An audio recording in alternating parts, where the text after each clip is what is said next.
Hi, my name is Carly, and this is my mental illness / mental state video journal, day 1, part 1.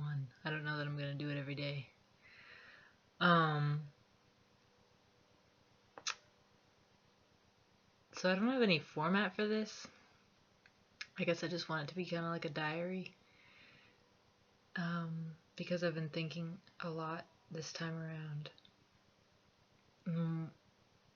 with more determination about what is my condition, what am I going to do about it, what can I do about it, what, does it define me, how does it affect me, how does it affect others, all these things. So, I'm just going to start talking. I'll talk first about what I go through and what I think I might have, if we want to label it.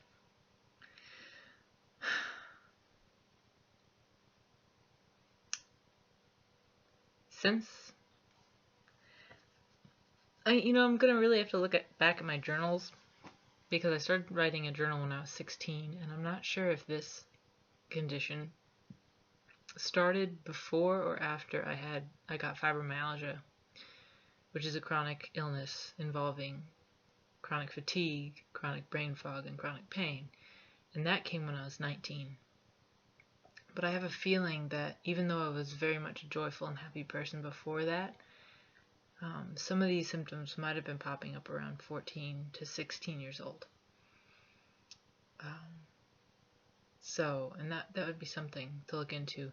I do know also, for the record, that when I was 8 or 9 years old, I had seen a psychiatrist and was put on an antidepressant.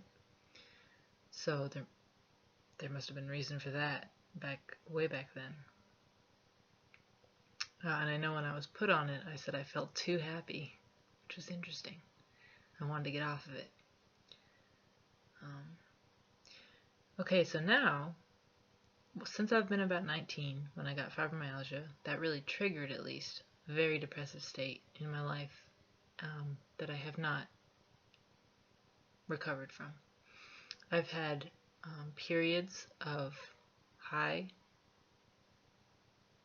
where I think I'm better, and then I get low again, and so I'm coming into this video with the theory that I have bipolar disorder.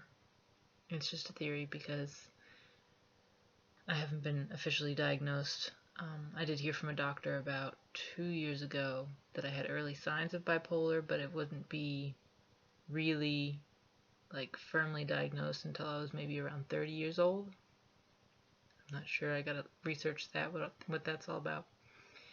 But I have seen, since I got depressed, that I would be very, very, very depressed, to the point where I wanted to not live anymore. Of course, I never want to take my life. I never want to die, but I would wake up every day and not want to be alive. And it's normally when I reach that point that I decide that I'd rather stay alive, and so I'd take an antidepressant. Even though I've never wanted to take an antidepressant. It never feels right with my intuition. I don't know. But I do it to survive. And then when I'm on the antidepressant, I recover and I feel better. And then I get to the point where I'm like, yeah, I'll be fine getting off the antidepressant. Or, I think what's occurred maybe 5 out of 6 times is not that, it's that the antidepressant stops working. Or it doesn't work enough. I start getting into a depressed mood again, and I'm like, this is not even working, let's get off of it. So I think by now I've tried about 7 antidepressants, possibly. I'll have to count them at some point. It might be 5 or something else. But I'm pretty sure it could range anywhere from 5 to 9 or something. But okay, but what I'm thinking about bipolar, you know, I think I would have bipolar 2 or rapid cycling, because even in my periods of severe depression, I would have days, weeks, months, where I would be a lot better. And I remember at Bible college, and with my Christian faith, I would always think, oh, you know, I'm just, my spirit's in the right place. I'm praying more. I'm more connected to God, or, the joy of the Lord is my strength. And in those depressed times, I would just think I was out of touch, or I needed to get reconnected with God. It was kind of like I had to find a reason, because there was no outside trigger or reason for the ups and downs. But I would have ups where I thought I was healed, and then I would have downs where I'd realize I was not. So I think that's kind of where the bipolar comes from. Rapid cycling, I've had many, many, many, many, many days, half the days of my life, at least, where I will have a period of the day where I'm very low, and then later in the day I'll be super high and feeling great and happy. And I was just talking to my mom the other day. I had one of these days where I was just like really low, feeling awful, and then I was just sitting with her in the coffee shop, and I was like, I feel amazing right now. How is it just it was so extreme that it just confused me, and it stuck out to me, like I recognized it, because I was like, there's no reason for me to be feeling this good. But I haven't really been keeping track, right? It's just been like my life, and I thought it was normal that people just feel really, really low and really, really high and in between. But I had a great conversation with my dad today where I kind of put a lot of my thoughts into metaphors, and it helped me sort things out. And one of those thoughts was, I feel like my range of emotions, the really, really lows to the really, really highs, is like a scale from 0 to 100, right? Like a normal scale. And when I'm put on antidepressants, I feel like the scale goes from 20 to 60. Meaning I never feel the low lows, but I never feel the high highs. And so I always feel fake. I always feel like I'm not the real me, because a whole part of my emotional experience has been taken away. And so when I'm sad on antidepressants, I know I could be sadder. I know I'm actually sadder, and I just can't feel it. Or when I'm happy, I know I'm actually happier, but I just can't feel it.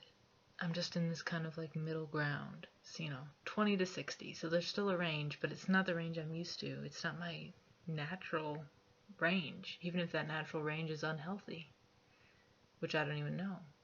Is bipolar a different mental state? It's just like a different way of functioning, or is it really unhealthy? Is there a way to manage it where it's not unhealthy? Because, yes, there has been a risk of, wanting to kill myself. I've never planned it, but those thoughts get very strong at the low lows. And at the high highs, there's also the risk. I've, again, never acted on it, but I've had thoughts of wanting to get a ticket somewhere and move out of the country and never return. I've had plenty of very manic thoughts, and I don't act on them, just like I don't act on the very low thoughts. But they're a little disturbing, I guess. So I'm going to try to keep this at 10 minutes per entry, so if anyone ever watches them, they're not like in for a ride every time. I was actually trying to do 5 minutes, but this is my first one. So today I felt low. I had to go into the bathroom stall at work and sit on the floor for about a minute and just work through really depressive feelings and try to pull myself together. And then I felt better after talking to my dad. So it's been 10 minutes. I'll let you go there. Peace.